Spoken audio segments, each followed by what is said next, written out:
What's up, guys? Donnie with Burnout Box, episode 21. Obviously, this is not Rebecca Starkey, so Travis, go ahead and tell them who you are, what you do.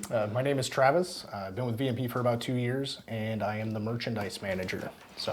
So Travis actually is a little bit more than that. He's being modest. He's been installer, sales and support, traveling on the road, doing what I do when you guys see me at events. So he's been here a while. He just hasn't been on a TV show, probably because he doesn't like staying until 7 at night as much as I like doing it. But anyway, we got Travis tonight because Rebecca and Justin and Michelle are in Pennsylvania already for the upcoming American Muscle Show that's going on this weekend.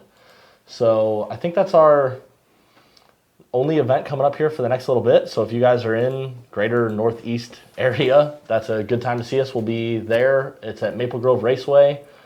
Saturday, starts at 9 a.m., goes till about 5. Big car show, burnout contest, dyno contest. We're putting on some drag races, so that'll be a good one to see. But I know what I want to see that I'm seeing all over Facebook is the new GT350. Yes, it looks like they went above and beyond the current GT350. They adjusted some suspension components, actually the Magna Ride stuff, created a tremendous amount of aerodynamic upgrades that you may not see unless they're side by side. So you were explaining a little bit about that to me. I had no idea what the hell the wing meant, so why don't you tell them, because I'm sure they're about as in the dark as I am. Yeah. Justin Young said that this is the sexiest panel to date. Well, I do my best. I was going to say, he's the thing that's changed, so that's not a compliment towards me. So if you read the article on the GT350, Ford talks about it having what's called a gurney flap as an option on the wing itself, and it's just a small protrusion on the wing towards the positive pressure side, which in this case is going to be upward, and it causes a large increase in downforce in this case. If it were on an airplane, if you've ridden on an airplane, it's similar to the flaps when they extend downward to generate lift at lower speeds. So just keep the thing planted. Plus, I think they got a new front splitter, and that'll kind of help keep the thing planted. And then it's got some new colors. I don't really remember the names because I was more interested in reading how it had different springs and wing and stuff. That wasn't as important. But I know Ford Performance Blue is one of them, and then there's another special blue you can only get. Now, I want to know if they're revamping this a little bit because GT500, when it initially was announced, was supposed to be the 2019 GT500.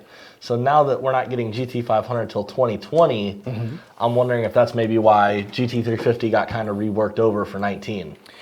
You know, in the article that Ford released, they talk about they want the GT350 to be the ultimate track car. Sure. And I think, not stink, hopefully, I think they're still going to try and push the GT500 towards what everyone experiences when they buy a GT500. It's that grunt, it's that Hellcat killer, it's that max effort straight line item, whereas they still want to have an offering to go against like the C6 Vet in the corners and stuff like that. Now, I don't know because I think the GT500, from what I've heard, is supposed to be exact same drivetrain as GT350. Suspension. It's still going to be IRS. It's still keeping the Magna Ride.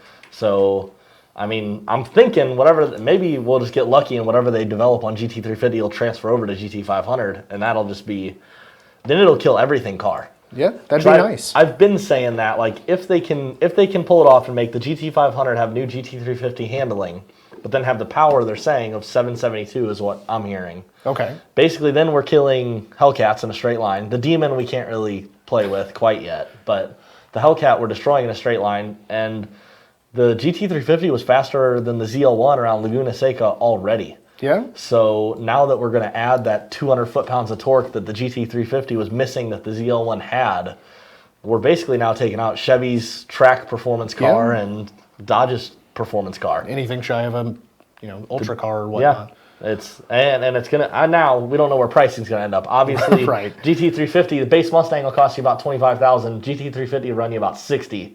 So who knows where that's gonna go when we throw a whole new drivetrain and whatever else they got to do to support the blower.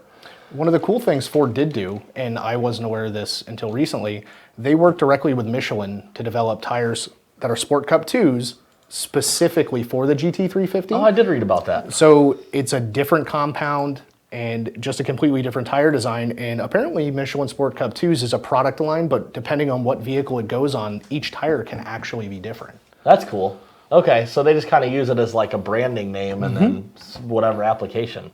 Because yeah, you can actually get. I've looked. I buy cheap tires for my motorcycles because I do illegal things. But I've heard that I've seen you can get Michelin Sport Cups for bikes too. So it's just a name, I guess. But yeah, I guess we'll roll right in since we're talking about selling stuff. The Ford sale. What you got? So you have a bunch of people just chiming in saying hi. So I figured it would be good to kind of give them some shout outs. You have Ken Ingram, He's Luke always here. What Bonsai, up, who's Ken? on like every single show. Luke is. We'll talk about him later. Dale says hello. Renee, Chris Diaz. Hey, Chris. I don't know that guy. Luke says Travis is awesome. Mitchell Thanks, Page Luke. says hi. What's up, Mitchell? Hope you're enjoying your over 1,000 horsepower. Justin Young agreed that it is exactly the reason, Donnie. So what you said earlier was true. Okay. Ken is laughing. F Body Nation is chiming in saying hi. Why are they here? Brian Go Mockenridge away. is saying hello. So there's a lot of people just kind of chiming in and saying hi. Alexander from Shelby Canada West, who watches like all of our shows and shares them for us, is saying hi too. It's really cool to have audience spread out over a distance and see that they're from other countries. It is. Very far away. It's crazy kind of thinking like the reach we have. Like in Australia, you're constantly seeing MFP in Australia put our blowers on the car. I had guys from, when I was at PRI in Indy, guys from New Zealand? I don't know that general, I don't know if those are they in the same vicinity even? They're not. All right, well, they're from over there somewhere across the pond. I don't know, what American.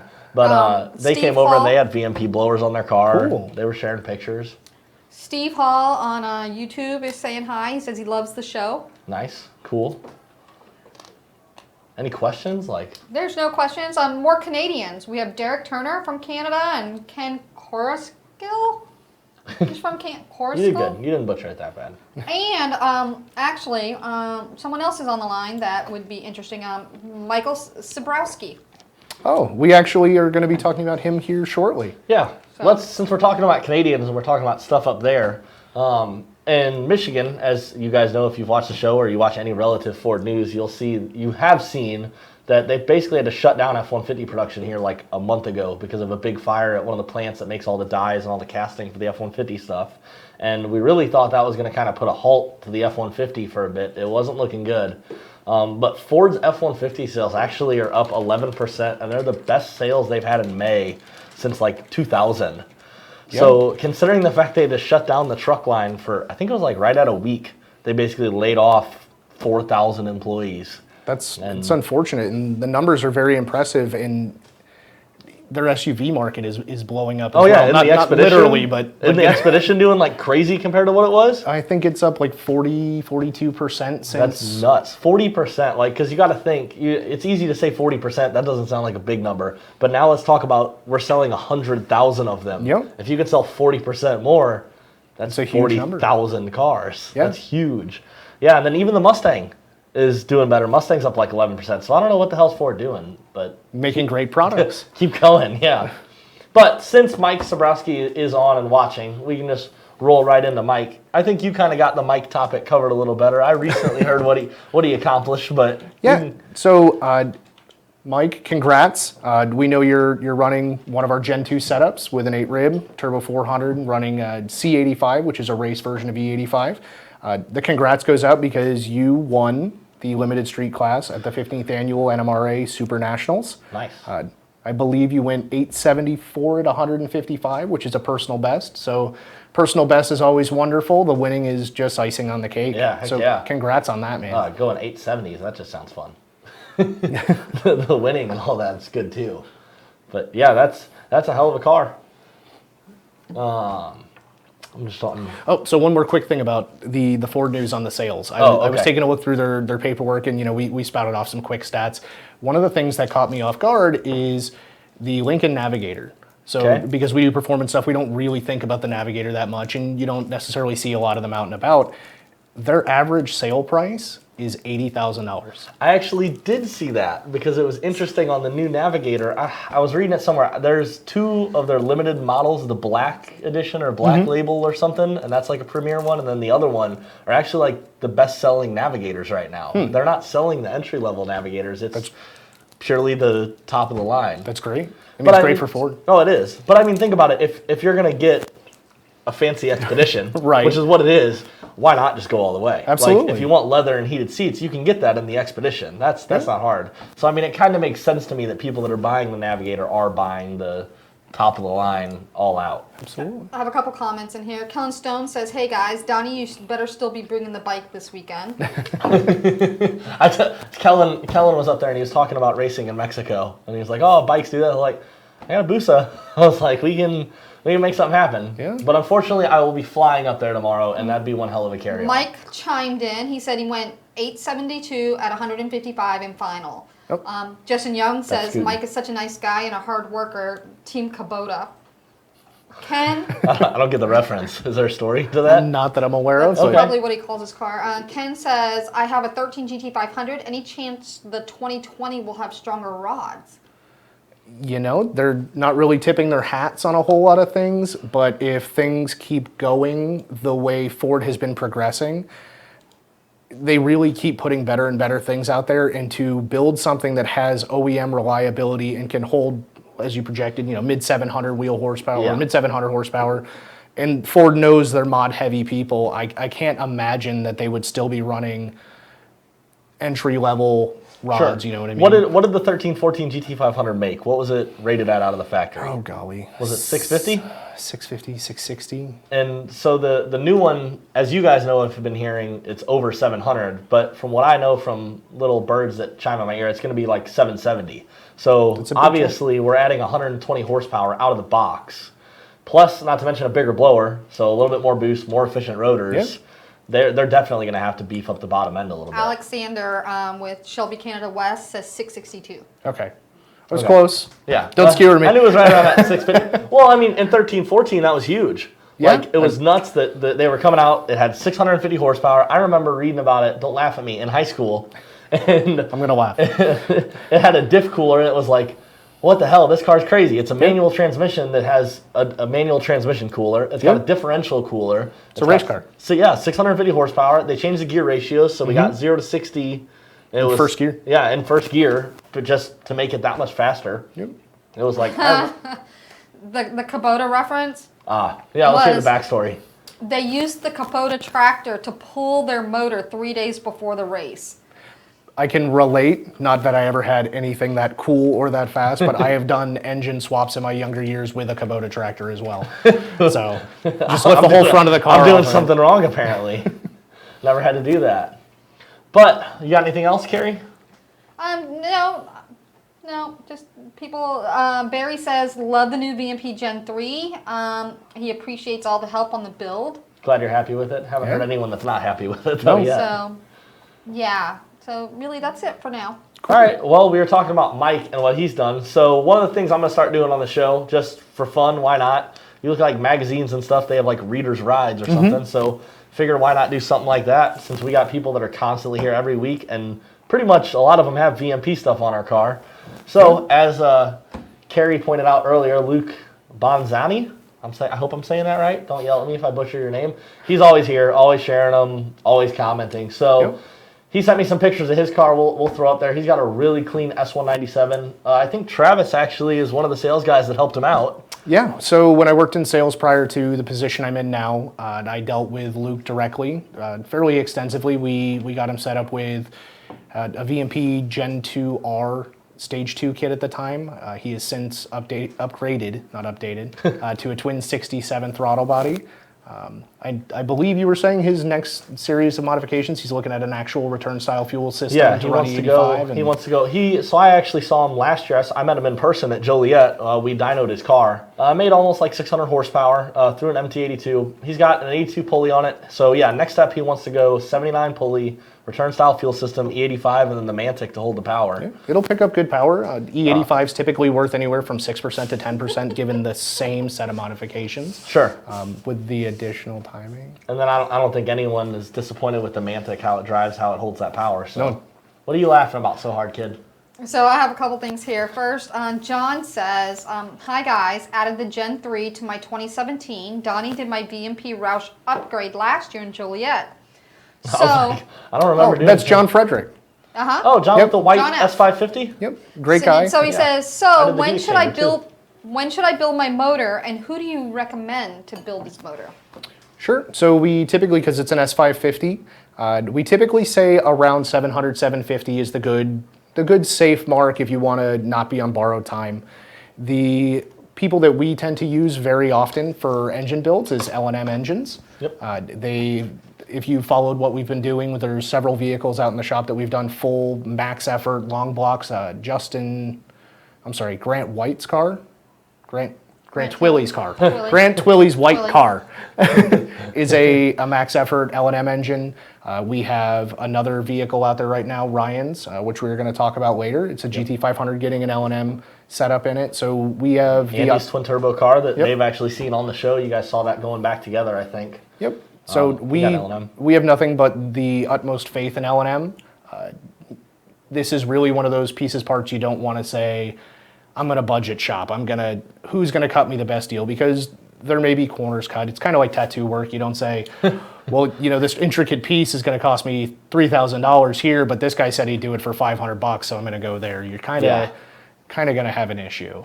Definitely. Shelby Canada West chimed in and said L&M are awesome. Yeah. Yeah, we haven't had a problem with them. They're great work, never had problems.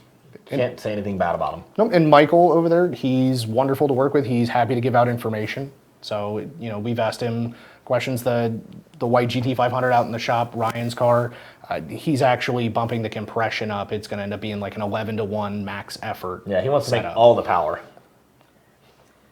So There it is. So you want to know what I was laughing at? So Yes. beards, beer, and bacon. Beard, beer, and bacon. Can you send me a shirt? Says Travis's beard looks quite glorious. What beard products does he use? So that's why I was laughing. Send him the beard stuff and send me the bacon and beer. So beard products, I don't want beer too. Well, yeah, I don't really use any beard product. The person I have cut my hair when I need a beard trim has yelled at me about that. Says it's getting long enough. I actually need to use some stuff, so I might have to look into it. I feel silly using product. Using product, yeah. I wouldn't feel right walking out of the house Saturday morning. I gotta go get some product for my beard. And rub some spider silk in it. Yeah. John said, "Thanks, guys." Absolutely. No worries. I remember John. I did his heat exchanger. His heat exchanger killed me. I think his car made over 680 on pump gas with an 82 or a 79 pulley, and everyone was like, "Holy cow, that's not what we normally see." Unicorn. Brian Mockeridge is saying, so what horsepower do you think a 07 GT500 block is good for before it is on borrowed time? So the block casting in and of itself is good to go. The rotating assembly in it, we typically tell people, again, probably the 700, 750 mark. The little bit less forgiving portion there's no knock sensors, there's no onboard widebands, so you have to tune them a little bit more conservatively if they're not in person and you're in them. Now, Brian's, we do actually do in person. He was already at like that 700 mark. He has the 67 F100 with full GT500 swap, and then he has 0304 Terminator rear end in it. Okay, I thought I just saw his name on the calendar. You did, because we have attempted to tune him 3 times, and every time something goes wrong with his fuel system that it was not doing before. That's what happens, and nothing against Brian, because I've been in this boat before too. That's what happens when you're putting things where they don't belong. This isn't where it came from. This isn't what it was designed for. So you're always going to have gremlins that you chase for a long time. Yeah. But the last time I talked to him, he said truck's fixed, ready to go. So whenever he catches us up next time, we'll try to dyno it again. That's great. Luke chimed in. He said, "Thanks for showcasing my car, guys." And he said, "Travis also helped me set up my stepdad's 2013 Candy Red Vert with a Stage 2 Gen 2R kit. Yep. Once I got mine, he had to have one too." Nice.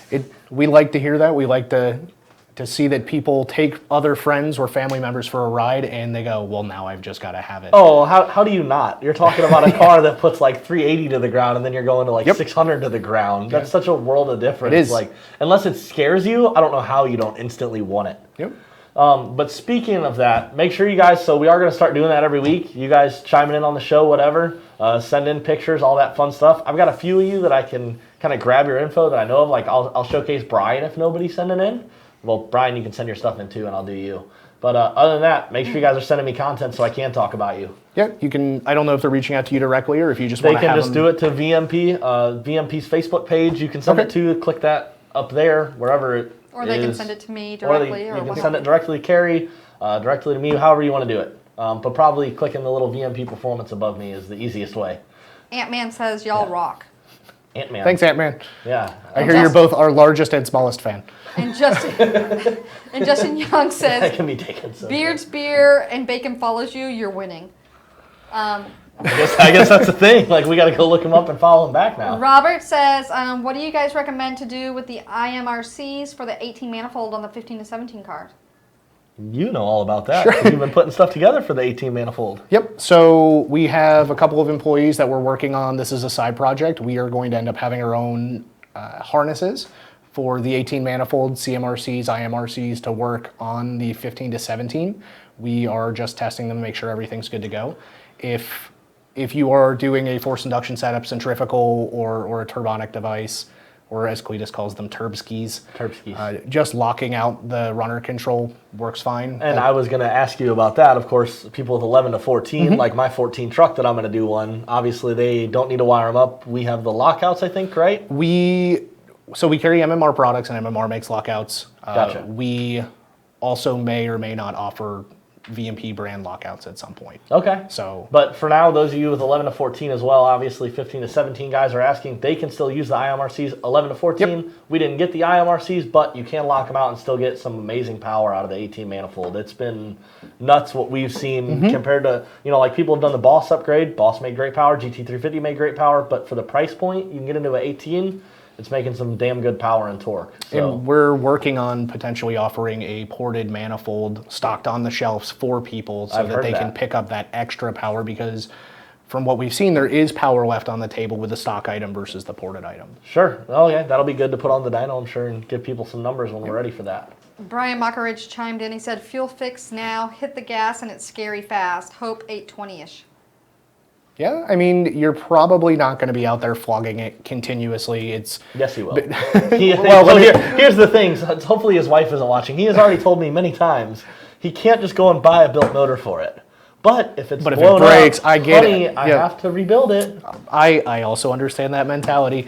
And when I say not out there flogging it all the time, it's probably not a daily. And he probably drives it the way I drive most of my stuff. If I'm driving it, it's going to get floored at some point that day, that drive. But if you're only driving it on if it sees a couple thousand miles a year, that borrowed time it's on lasts a much longer number of years. Yeah, definitely. You got anything else, Carrie? No, that's it for now. All right, we just roll into what I'm doing at 3 a.m. tomorrow. So I already kind of touched on us going to American Muscle, but I don't know what kind of supporting content Chris over there is hiding that he might want to flash since I didn't let him do it earlier. But Saturday, we will be at American Muscle. Me, John, Tim will be waking up at 3 a.m. so we can catch our 7 a.m. flight tomorrow to get out of here and go up to Pennsylvania. Justin, Rebecca, and Michelle are already up there going to CJ Pony Parts, touring American Muscle. It looks like they're doing some cool stuff. I think we even have pictures of them at CJ Pony Parts. CJ Pony Parts, I was seeing some pictures of them like walking around that facility, and that place looked killer. Yep. I didn't know if he had more. I was like waiting for it. I heard a click, like was he exiting out or more? But yeah, no, that place looks killer. They're touring around, and then Saturday we'll be up there. McLeod's putting on a Burnout show. Flowmaster's putting on a rev contest. We're going to be doing some drag racing at the track. We've got quite a few well-built cars that are going to be there. Even if you're not into drag racing, the exhibition that we're putting together with American Muscle is going to be a lot of fun to watch. And we're going to have stuff that covers several different time ranges, stuff like that. UPR helped us reach out to some people, see if there was anybody that wanted to get involved with it, stuff like that. But there's going to be a large number of vendors at the event. It's a huge, huge event. So if you're in the area where you can make the trip over the weekend, it really is a great time to go and put faces with names with companies that you already deal with, or find out about companies that you haven't even dealt with or didn't even know existed. Sure. Selling stuff that you maybe thought you wanted or whatever and never knew there was another outlet to get it from. Or buy things that you didn't know you wanted. Yeah, exactly. Car shows are a great place to take a big fat wad of cash in your pocket. You go to the ATM right before you get there. It'll work out great. Also, the F-150, talking about the exhibition races, the F-150 will be there. So for those of you that have been kind of keeping tabs on that, we've been talking about on the show. She's got new tires on her, it's lowered, got sway bar, and the more important part, has the Gen 3 on it. Yep. So it'll be there this weekend. We'll see what she can do. I'm looking at what's next. Ooh, more fun stuff. So Chucky, who you guys have seen before, got flogged on a little bit, which is nothing new, but the fact that a diehard Chevy guy, or so we thought a diehard Chevy guy was doing it, did make it slightly interesting. Chris, you want to roll the video of who came to the shop? So apparently, Travis, just so you know, only audio we have here is whenever they go for a test drive. So me and you can continue to talk. Should we do like Mystery Science Theater 3000 dubs? Or We could. Oh, yes, this is a supercharger right here. It'll make you a lot of horsepower. Oh, let's get in this car. So in case you guys don't know, that's Cleetus McFarland. He has a YouTube channel that appears to be very successful. Seems like a super pleasant guy. We let him take Track Attack for a drive. Seems like he kind of got Justin a little nervous. With how fast the car is, it's I'm sure. sometimes a little discomforting when somebody else is in control of it and it's doing fun things. I feel discomforted with somebody else driving sometimes in something that has 200 horsepower. So yeah, I can only imagine a Track Attack. But yeah, he stopped by. I don't know how many of you guys follow him, but he's currently building Project Neighbor, I think he called it. Do you understand the reasoning behind Neighbor? It's Project Neighbor. Why is it called Project Neighbor? Like, I've been watching the videos, but I don't understand why I don't know, it's it's Neighbor. neighbors, and I'm not sure. I would have to go back and I wonder if it's just to infuriate the neighbors. Yeah, it's going to be so loud, it'll piss off the neighbors. But it's a retired cop car. It is? With one of the 2-valve 4.6s, and he blew it up with nitrous. I Using a solenoid, just putting the hose in the intake and Well, opening they it. did use a solenoid and pills. They put it on a 175 shot, and then when the car made like 350 to the tire, he said, "Oh, that's not enough. Let's just put like the biggest line we can on it, and no solenoid, no nothing. Let's just go." Is the audio here? No, is it? Oh. A little bit. You can still talk. Okay. Oh, okay. So now we picked up a 7 through 12, I don't remember what year it was, GT500 engine and TR6060. Yep. And reached out to us and said, hey, I was asking around and wanted to know how do I make power out of my GT500, who's the best to go to, and I heard your guys' name. Is it cool if I come down and check out the facility and maybe pick up a blower? So a fan just chimed in, said he bought the car for his neighbor. Neighbor has since passed away. Oh, That's way sadder. that is like that was. But that's very nice of him to have made that effort. Yeah. But yeah, so now it's gonna make, what's it, the effort is 750 bald eagles of tire shredding Murica. Yes, that is the exact number he wants to make. Shredding tires, he already completely destroyed the tires off Chucky. Well, for the record, me, Justin, and Rebecca had already destroyed the rear tires. But through great mechanical work, we swapped the fronts to the rear. That way we had double the burnout life. Perfect. And Cleetus completely destroyed those. Do you have any Chucky content? I know you're out there taking pictures. You got any ready to go? He just, yeah. Oh, so this is Chucky. For those of you that don't know, is Chucky a him or a her? Because like I want to call cars her, but Just it's Chucky. Let the car be whatever it wants. It. Well, now we're confusing scary movie names here. That's Calling okay. It. But anyway, so Chucky is an 11 Mustang GT we picked up from the parts farm about Christmas time. Got it kind of cheap. It has higher miles. It was in some kind of wreck, flood, whatever. We don't know, but it has a clean title. So we picked it up. It's kind of been just the in-house burnout car lately. But we are getting to work on it, so make sure you guys stay tuned for some of that. I think that's going to be your video series, isn't it? I don't know. I don't want to say it's my video series. Kind of but yeah. your baby, your project. Sure, it is. Your fun. I found the car over Christmas break. I was actually, I can tell you when I found it. I was in St. Louis, hungover after New Year's, laying on my buddy's couch at like 10 in the morning, and I'm scrolling through Facebook, and I see the parts farm with 11 Mustang GT, clean title, 80,000 miles, 11 grand, and I'm like, that's a pretty good price. And me and Justin have been talking about maybe let's get a project car to play with. And so I ended up calling them. They wheeled a deal with us, knocked a couple of grand off, and yeah, it's been sitting out there kind of waiting for some attention. We've had actually customers send us like UPR suspension that they didn't need. Like, hey, here, have this for Chucky. And I just want you guys to know that's why I was kind of touching on it. We haven't forgot about it. It's actually in the shop right now. Me and Chris have been doing some great work with it, getting some videos put together, and hopefully next week you can maybe see us at a drag strip near you. In case you guys don't know who Chris is, he's the man behind the curtain that helps make everything run smoothly. They don't know who Chris is, like they haven't seen him, but we've definitely referenced Chris the Magic Man plenty on. Hey on Chris, the show. why don't you pop your head in front of the Yeah, camera? Chris, for a come brief on moment? over. Oh, he's like so not ready. He's like, my makeup's not done. I gotta take my headphones Why don't you just off go over now. and say hi? Yeah, come on, Chris. Don't touch my headphones. But they want to know. But they want to know: can Chucky do wheelies? Chucky cannot do wheelies yet. It will. So that was. Hold on, you gotta Chris. come back over here and show us your shirt. Oh, it's a good shirt. Does anyone get the reference? Bingo. Dino DNA. Mr. DNA. It's Mr. DNA from Jurassic Park. Oh, had I known we were doing this, I'd have worn my straw hat so I could So- look like the old. We have man, a number and of comments Jurassic- over. We And have a Jurassic number of Park 4 comments over coming on out. Facebook. Okay. Can I go ahead and kind of run through them real quick? Absolutely. Yeah, go for it. A couple questions. Rick Cackness says greetings from Houston. So, Congrats on the new gig, brother. Yeah. Dale Ettinger, 18 Roush charged car update. R18 Roush charge? We have an I'm 18 guessing. Roush charge car. There is not currently any update for public consumption. I like it.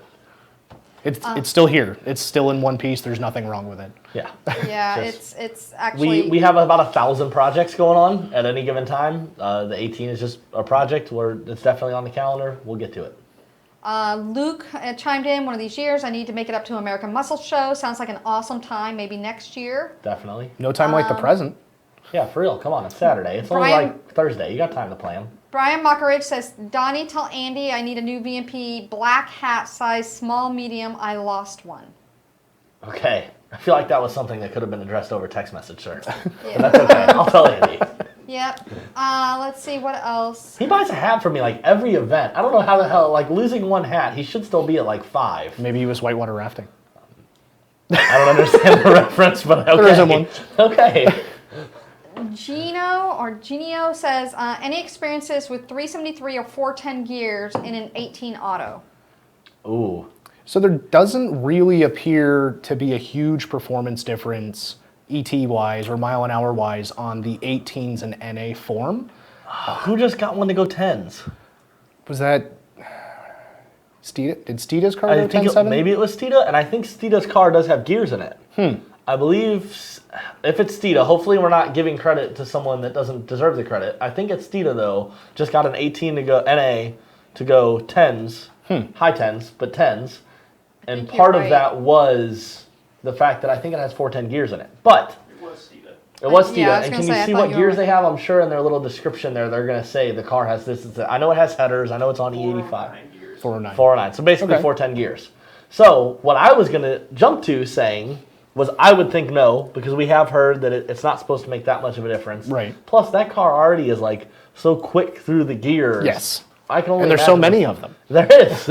I can only imagine with 410s. But on the flip side of that, Steeda just went 10s with theirs, and they have 410s in it. So take that as you will.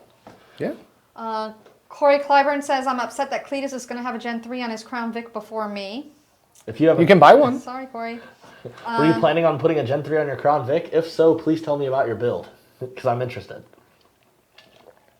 There might end up being another guy with a Crown Vic and a Gen 3 on it on a Coyote engine, and he works here. I think his heart's getting like turned towards Bara. Like If we could very, get one. very quickly, his heart's changing. Josh says, chimed in as well with the story of neighbors. The neighbor loved the car and recently passed away, so he's building the car in his honor. Luke says, the old Jurassic Park Explorer Coyote swap. Oh, That'd be funny. that would be good. Should I be can room. dig that. Instead of the E-Van? Well, I mean, let's not get too ahead of ourselves here. Clearly, I think we can have a fleet of knockoff Coyote Swap movie cars. Like, that's just where we're going with this. Perfect. I like it, Luke. Yeah, we're going to have the Mystery Machine with Coyote Swap and now a Jurassic Park Explorer with a Coyote Swap. All four-wheel drive, 2650 running 10s. Okay, cool. Justin will be fine with it. Well, we got enough parking room. And Gino chimed back in, says, Steeda at 409 gears and ran a 1070. 1070, wow. When I heard 10s, instantly you think somebody's running like 1090s, and that's, we broke into the 10s. I But think you guys actually talked about it last week on your show, too. did we? Well, I don't remember. Shit. What else you got? That's it for now. That's it. Someone All right. wants you to make Chucky do wheelies. And says, if you can't do it, you need to make it do it. Okay. We can make it happen. So I'm thinking, if I buy a hitch from like U-Haul or something, Just put it on jack stands. and we put, I want to do real wheelies. Like now I want to do it. This might happen. So put a hitch on They it. did in Fast and Furious with hydraulics underneath it. No, I'm thinking, here you We'll go. throw it back to the 90s and put the hydraulics in it. And Put a hitch on it, put a hitch haul on it, and then put like 400, 500 pounds of weight on said hitch haul that is now this far back behind the Hook rear it up wheels. to the dyno. Hook it up to the dyno. Oh, and just Yeah. do a wheelie. But will we spin is the question. I would No, almost, it'll just break. it'll just break. Don't say that about Chucky. We can't break it yet. We gotta get to the point of supercharging it, which is where it'll end up, hopefully.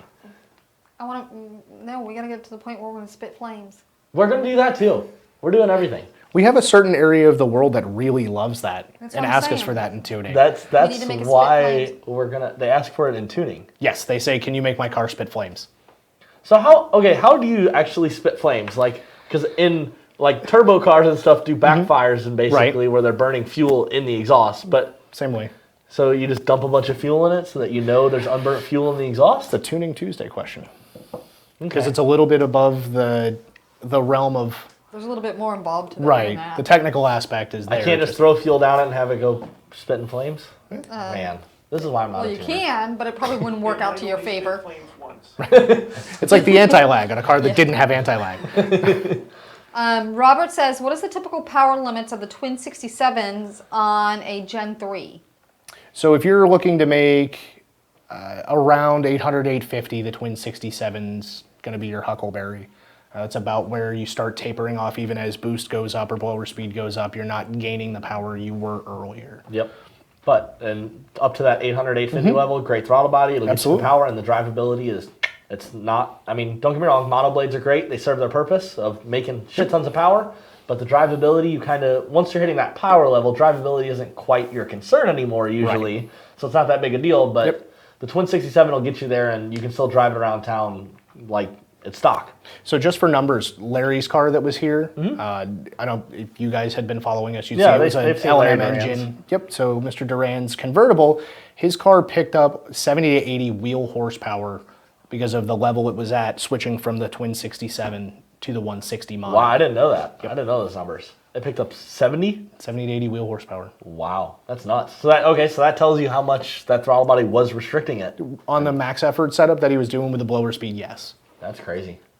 That's Which, nuts. by the way, he still has more room to Oh. step up boost. Oh, I know he does. Actually, I was just talking to him the other day, and I was like, so how bad does it burn out around town? A lot. He was like, well, I forget what Mickey Thompson tires he put on it. He's like, I put Mickey Thompson's on it, they do pretty good. I'm like, around town, he's like, oh, no. He's like, if I'm in third or fourth, like if I'm at it, it's still spinning. Absolutely. I was like, yeah, thing's gotta be a monster. What did his end up making?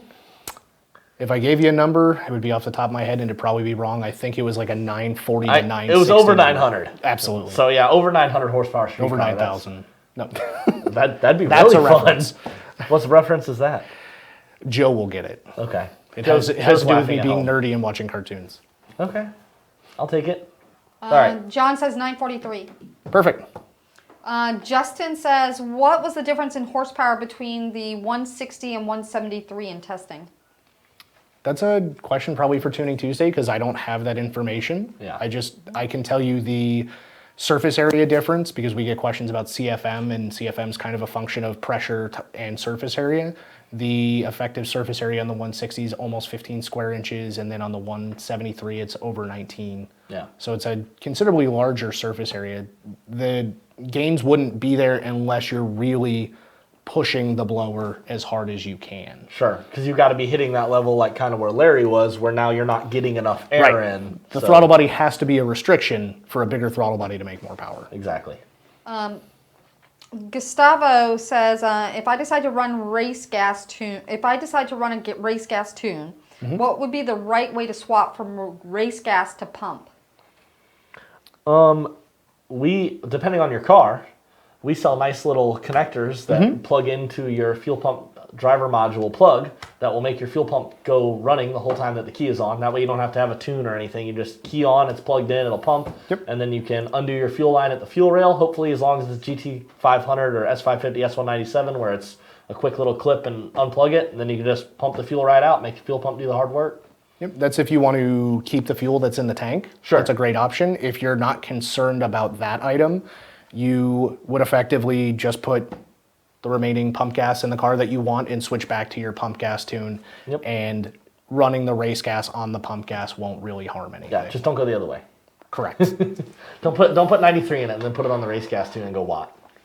John wants to know, do you need larger injectors with the 93 octane tune if your goal is to make maximum with Gen 3? I have the 56 pound that came with the VMP Roush upgrade. What did we do on Krista's car? So Krista's car is the thousands, I believe, because she picked up a Stage 3 kit before it was a Gen 3. Yep. So Bob's car from Minnesota, he has 15 auto, Gen 2, twin 67. His car makes right around 700 wheel on a 75 mil pulley, and the 56s on the booster were starting to run out of fuel. So, didn't I do injectors in that? Yes, yeah. Last year. You may have done the thousands in it. Yeah, I did last year at Joliet. Yep. So if you're looking to go more than about 700, 750, depending on transmission on an S550 with a booster, you probably want to step to another larger injector. There's a couple options. Everybody loves Injector Dynamics. Yep. Great company. They're a little bit more expensive. The other options, we had the guys from FIC in here on a Tuning Tuesday at one point. You can pick up a set of FIC 1000s or DW 95s, same size more or less, for about $700 versus over $1,000 for the ID. So they're all great options. They're all supported. We sell them all, but that's usually the next logical step, because if you're buying something in between the 56 and the 1000 on the newer platforms, you're going to end up buying again anyway in the future when you go further, and you're typically spending almost as much money for a middle of the road injector versus the thousands. So just get the thousands and have room to grow.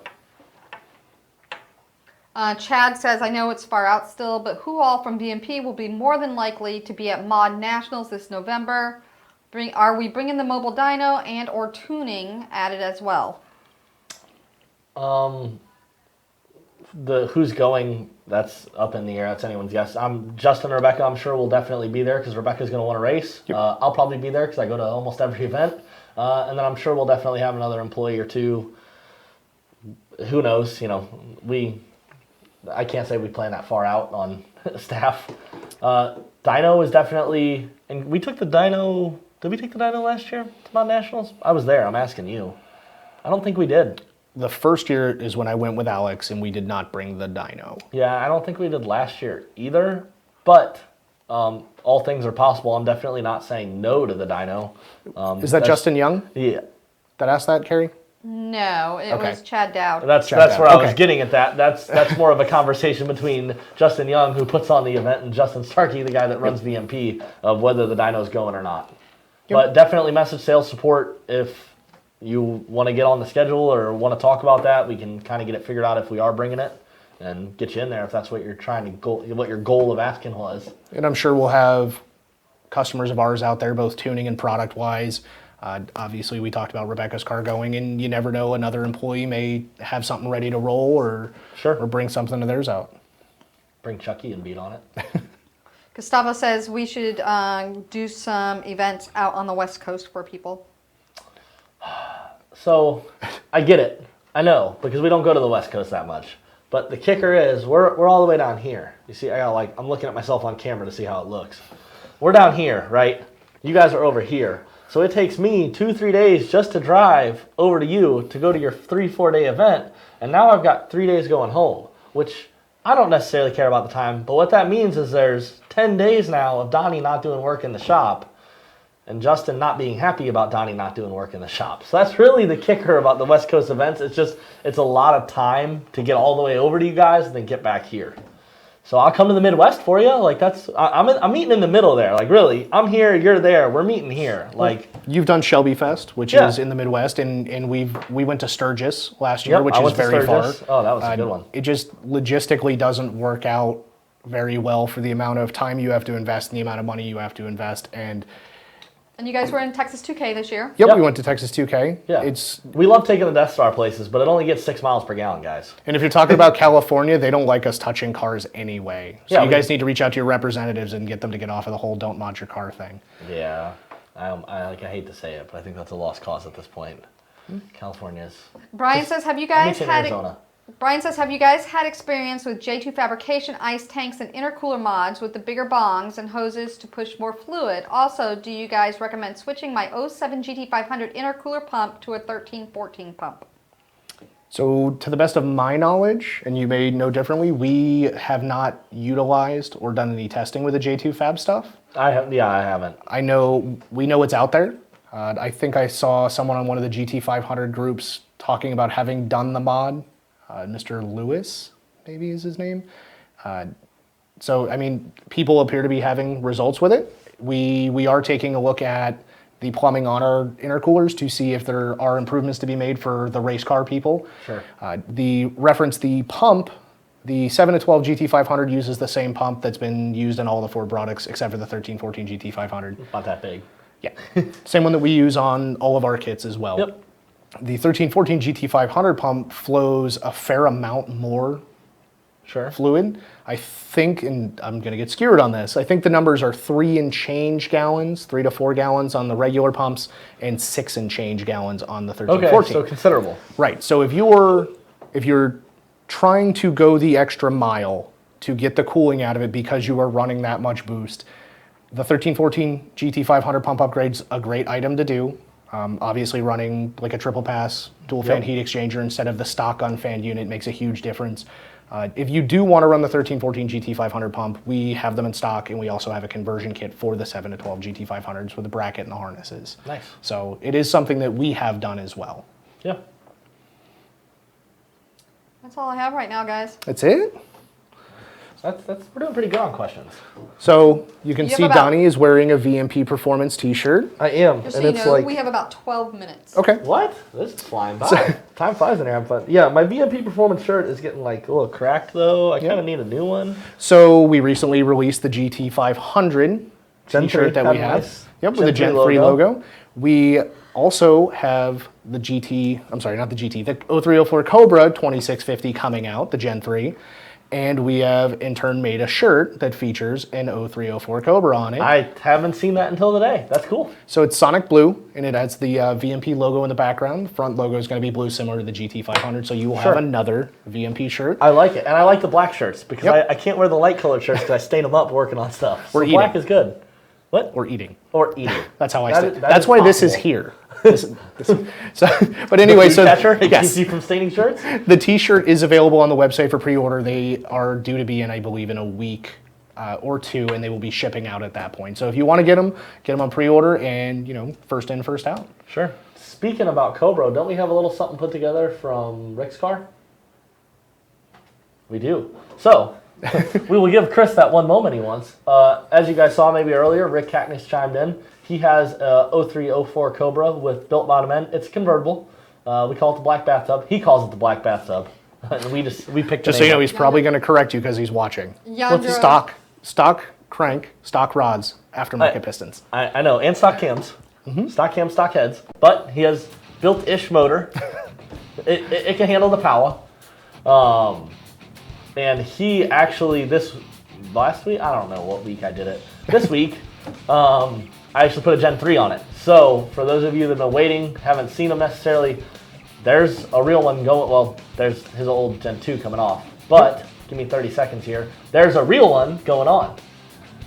So that's actually on the dyno right now. We're not done testing it and whatnot, haven't got final numbers for you yet, but just so you guys know, and there's a tangible product, well, tangible to me, that you can watch.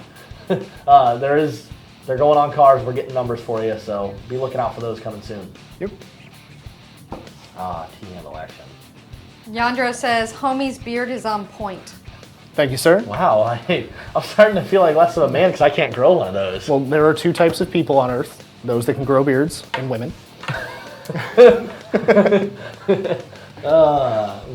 let's not dive any further into that. I mean, if I wait like a solid month before I take the razor to it, then it can probably get a solid quarter of an inch. You should do it. Okay. In case anybody actually is wondering, this has... That's taking you 3 weeks? Yes, I sneezed and half of it showed up in Okay. About 10 months. 10 months. Gosh. So, I can't stay committed to anything for 10 months. so Hopefully my girlfriend's not watching. touch on something real quick. What we actually have going on in the shop right now, what you are typically working on, what Mike's typically working on, who we're Sure. trying to help out. Got a couple really cool cars. We've got a Fred's GT500 out there. It's a Everything. clean, gorgeous car. We were tuning it. It's got a really interesting mural underneath the hood. I'm sure that'll pop up on the screen here at some point. That's me. Oh, it's actually right there. So it's really intricate brushwork. It's really cool. He even has a switch to turn on an underhood light that shines a spotlight on it. He has 2 underhood lights that are color matched that you honestly don't even know looking at the engine bay because they're color matched to the engine bay. That's cool. We're also working on, I mentioned this earlier, Ryan's GT500. It's the white one out in the shop. Okay, that's the max effort. Right, so that's the one that's getting an L&M engine in it. It's getting a Gen 3. It's getting a 15% overdrive, which if you know the 13, 14 GT500s is not an easy item. You have to relocate a bunch of stuff. Yep. He's going 11-to-1 compression and making it a dedicated race car. So Which, I mean, we've made easily over 1,000 on GT500s with Gen 3 with low compression motors. So, Yes. So going 11-to-1, that could really kind of change up what's happening. it'll just be a matter of keeping everything cool. Yeah. And then I think the last one that we're going to talk about is Andy Jewell's car. Andy's car, I think, just got finished up today. Yep, super awesome guy.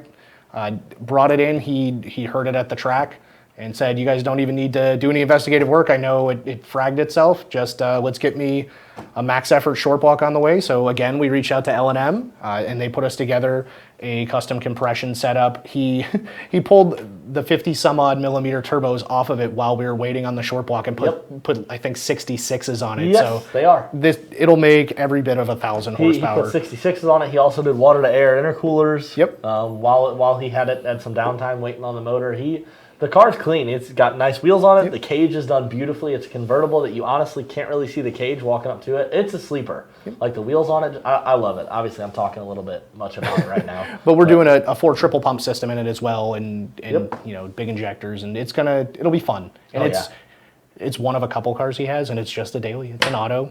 Yeah. Built auto at this point. Oh, so it's all done right. He has like electric cutouts. It sounds nice and quiet when he's driving down the road. He can open the cutout. I love it. I love that car. Mark says, while drag racing for heat soak in the pits, would it be better to upgrade heat exchanger, pump, add fans, or upgrade from the Gen 2 to 3? So recovery time with the heat soak is going to be more benefited by the heat exchanger and or the pump. The heat exchanger is the one I would do first. The pump would then be subsequent. Yes. It's going to continuously move air over the heat exchanger, which is going to help shed that heat. Yep. The IAT temperatures created by the Gen 3 at the same horsepower level or even the same boost level is going to be lower. Yes. So you're not going to generate as much heat, but you're still going to have to try and shed the heat from the system. Right, from the radiator effectively. Yeah. So typical order of operations on any GT500, put a heat exchanger in it instead of the stock unit, because even the stock tune will start pulling timing while you're warming the car up in the driveway. Definitely. If you have 13, 14 has a little bit better heat exchanger in them, but definitely 07 to 12 heat exchanger is one of the first things you should be doing anyway. Absolutely. Scott wants to know any follow-ups on Justin's 2012 GT500. No, that's just one of the other project cars. It does have headers on it now. Don't know where you dropped off last on the updates with it, but it does have headers on it now. We've kind of just been using it as a test mule, testing different throttle body pulley combos for GT500 stuff. So that's where it's at right now. We'll kind of see what direction the car is going to go in as we get done with testing, and we need to find a use for it necessarily. GT500s, by the way, benefit tremendously from headers, especially as you start increasing the boost. Oh yeah. Joey says, I have a stock bottom end Coyote, and I think I need the 173 monoblade. Thoughts? A what? Probably not. So if you read the description on the 173 on the website, it's meant for a built engine. So if you're running stock camshafts and you're going to keep the blower and engine combination safe and not risk letting it come apart, the 173 is overkill for what you're doing. Yeah. I can't think of any combination you have on stock motor that isn't grenading that needs the 173. Just right. I mean, if you party like I party and it comes apart, it comes apart. It's just part of the game. Sure, but not everyone is like you in the sense of I'm just ready to party, and if it blows, who cares? Right. And in that realm where 99% of consumers are, the 173 is going to be overkill on a stock rotating assembly because the rotating assembly will give way before the... Joey says I daily the car. Yeah, so you're also going to have drivability concerns, if it's your daily and you want to run a large monoblade, there's going to be stuff that you're not going to enjoy unless, again, you're like me and like I drive a carbureted car sometimes. Sure. I understand you have to drive around some stuff. The majority of our customer base does not want that. They want to maintain as stock-like drivability as possible. You know, we've had instances I drive a Jeep with death wobble. I know all about it. Right.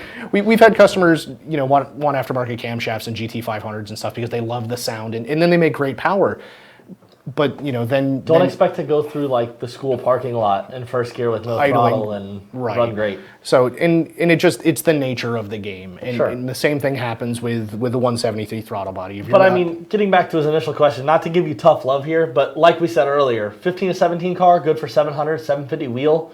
Twin 67, good for 800 to 850 wheel. Correct. So, unless you really just want a monoblade because it says monoblade on the top of it, which, hey... If you do, by all means, go ahead and buy one. I get it. I buy shit for my truck sometimes just for looks. But you don't need it. Twin 67 will give you better drivability, and it'll still get you to the point of blowing up your motor. Which we hope doesn't happen. But just giving it to you straight. All right. Daniel wants to know, would you guys recommend doing the 4R200 on the 6R80 on a 650-ish nitrous Coyote? What are your goals with the car? If that's the power level he plans to stay at, that's where I was going. Right. What are your goals? Is it a drag car that you're planning on throwing more power at it? Definitely. If it's a street car that's going to stay at like 600, I see no reason. Rebecca's car went, I believe, 890s. Yeah, I know she broke into the 8s. On the 6R80. Yeah. And that's not to say that the other product does not have its place because it's a perfect product for its purpose. Anything by power by the hour, haven't seen anything bad out of them yet. Nope. So, but at the power level you're at, there's nothing wrong with the 6R80. If you start to notice wear and tear over time and have to replace clutches and steels, go with the upgraded Exity units. Exity stuff is good. And while you have it apart, with the intermediate shaft in it. So, and but I think it. good. And 6R80 is ready to party. Honestly, build intermediate shaft, Exity clutches. It'll go 8s like we said earlier. Yep. Rebecca's car did. Brian Muckeridge says he is a party. If it blows, it blows. No comment. It's a DUI stop. Billy wants to know, when is VMP going to make their own rear coolant tank? I don't know that we ever will. I'm not going to rule out the possibility. We have drop-in ice boxes. Correct. So we make an underhood ice box that's good for a pass or more. The market offerings on the ice tank in the trunk are already very good, and it's a competitively priced market. It doesn't necessarily facilitate us trying to push into that market. Sure. The underhood one, there was no offerings, so it was good for us to offer that. Definitely. But using the heat exchanger that we provide and an underhood ice tank, you've got plenty of cooling capacity for most applications. I mean, sure. I know guys do half-mile stuff and they want the big tank, or it's a race car. So. And Michael Ekman wants to know, when will we go on the Power Tour, which obviously is happening now, so not Stop rubbing it in. Like, trust me, if we could be there, we'd be there right now. Like. Absolutely. I would love to go on the Power Tour. It just has to be in the cards as far as nobody wants resources. To go on the Power Tour as a watcher either. Like, right. We got a Travis is working on his own stuff, I'm sure. Whether he wants to talk about it, I don't know. But it's like you don't want to just go to watch. Like, right. If you're going, we're bringing a car. Like showing up in a parking lot that is full of people who may go racing. You don't bring your car if it's not ready to go. And exactly. So that's kind of where we're at. I'm sure there's employees that have projects and are working towards something that would love to go if they can get everything squared away in time to sync up with it. Sure. So as far as VMPPerformance's presence, no idea. It's a kind of a Justin call. Yeah, but Power Tour we haven't really talked about now. Drag Week we're definitely hopeful for, which we've been trying. I know Rebecca's been trying for a while. If we ever have a chance to do that, you'll see us there. But Power Tour, nothing in the cards quite yet. So real quick before we run out of time, because I think we are getting very close, we just wanted to make sure we showed everybody the map of events that we're going to and where we're going to be. It should be a graph.